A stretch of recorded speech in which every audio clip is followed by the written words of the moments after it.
The air buzzed with urgency as passengers moved through the gates at Los Angeles International Airport. Flight 317 to Tokyo Narita was set to depart in an hour, and the first-class passengers were starting to gather. Among them was Oliver Bennett, a man whose ego seemed to precede him. Dressed in a perfectly tailored suit, Oliver exuded the confidence of someone who had just made his first billion. His software startup had recently achieved a massive valuation, and his social media feeds were full of self-congratulatory posts. His latest caption read, "Disruption is my middle name," beneath a photo of him holding a glass of champagne. "Mr. Bennett, welcome aboard," the flight attendant greeted him warmly. Her polite smile hinted that she had encountered his type before. Oliver nodded curtly and stepped into the plush first-class cabin. The seats, designed like private pods, promised luxury and privacy.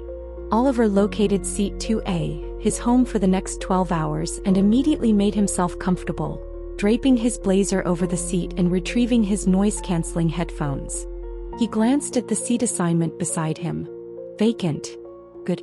Maybe I'll get some peace for once, he thought. But moments later, a figure slipped into seat 2B. The man's casual attire, a plain hoodie, worn sneakers, and a baseball cap, stood in stark contrast to Oliver's sharp ensemble. Barely acknowledging the man, Oliver returned to his laptop, drafting yet another tweet for his 500,000 followers. "Evening," the man said casually. "Yeah, sure," Oliver muttered, not bothering to look up. The engines roared to life as the plane prepared for takeoff. Oliver felt a fleeting sense of curiosity about his seatmate, but he dismissed it quickly. Probably just another tech guy trying to live the dream, he thought. The flight attendant appeared, offering champagne. The man declined, opting for a bottle of water instead. Oliver smirked. "Water? Really? Might as well be in coach," he whispered, loud enough for the man to hear. But the man only smiled faintly, unbothered by the remark. As the plane reached cruising altitude, Oliver's need to dominate the room, or in this case the cabin, kicked in. He turned to the man in 2B. "So what do you do?" Oliver's tone was polite on the surface but carried an undercurrent of arrogance. The man turned slightly, his face still partially obscured by his cap. "I'm in tech," he replied simply. "Ah, same here," Oliver said, his grin widening. "Bet we've got some more stories to share." But the man didn't engage, merely nodding lightly before returning to his phone. Irritated by the lack of response, Oliver decided to push further. "You know," he began, raising his voice just enough to draw the attention of nearby passengers, "the tech world is full of people who get way too much credit for half-baked ideas. Take Elon Musk, for example. Everyone's so busy calling him a genius they forget how reckless he is." The man in 2B paused, his finger hovering over his phone screen, but he didn't look up. Encouraged by the apparent indifference, Oliver continued. "SpaceX? Sure, it's impressive, if you like throwing billions at exploding rockets. Tesla? Overrated. And don't even get me started on Twitter. What a disaster that's been." A faint chuckle escaped from the man in 2B.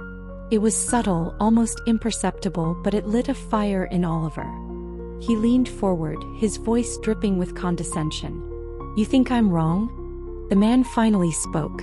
"No," he said calmly, almost amused. "I think you're passionate." Oliver frowned, unsure if it was a compliment or an insult. "Passionate? I call it realistic. People like Musk just ride the wave of hype. Real innovators like me were the ones building the future." The man offered a polite smile but said nothing. Oliver took this as an invitation to keep talking. As the hours passed, he launched into a monologue about his own achievements, peppered with increasingly pointed critiques of Musk and other high-profile figures. Finally, unable to resist, Oliver turned to his seatmate again. "Let me guess," he said, smirking. "You're one of those startup guys. Crypto or AI, right?" "Not exactly," the man replied, his tone even. "What's your take on Musk, then?" Oliver pressed. "If you're in tech, you must have an opinion." The man hesitated, then shrugged. "He's done some interesting things." "Interesting?" Oliver scoffed. "That's the understatement of the century. The guy's a walking contradiction. Preaching about saving the planet while flying private jets? hyping up Mars while ignoring problems here on Earth.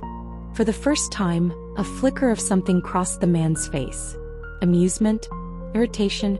It vanished quickly. Maybe he's just doing what he thinks is best, the man said simply. The conversation was interrupted as the flight attendant arrived with their meals.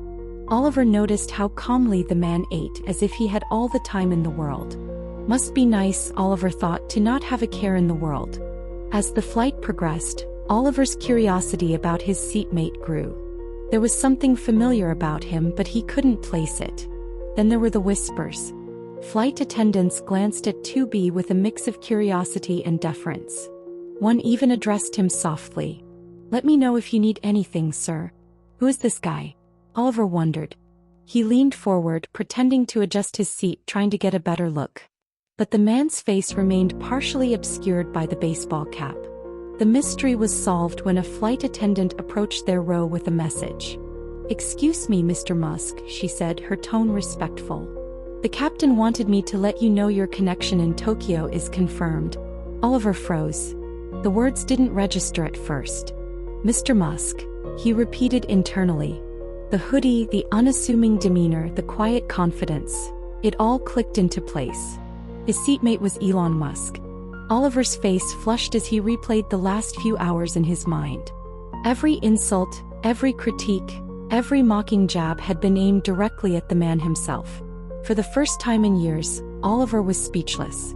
Elon Musk turned slightly, offering Oliver a small, amused smile before returning to his book. The cabin was silent, save for the hum of the engines.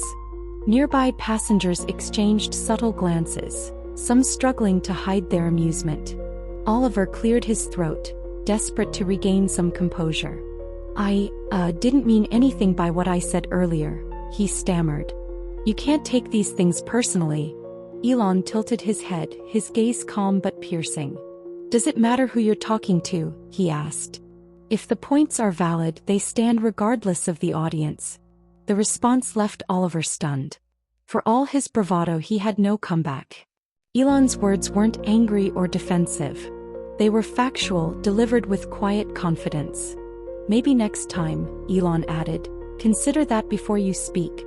The words weren't harsh, but they hit Oliver harder than any insult ever could. He sank back into his seat, suddenly feeling very small. For the rest of the flight, he was uncharacteristically quiet, his mind churning with regret and a newfound respect for the man he had so casually dismissed. As the plane began its descent into Tokyo, Elon turned to Oliver one last time. "Good luck with your work," he said, offering a small smile. "I hope it's something that makes a difference." Oliver watched as Elon disappeared into the crowd after landing, flanked by discreet airport personnel. For the first time in years, Oliver felt a sense of humility. He realized it wasn't enough to critique from the sidelines. True progress required vision, courage, and the willingness to face constant criticism. And maybe, just maybe, it was time for him to rethink how he approached both his work and his words.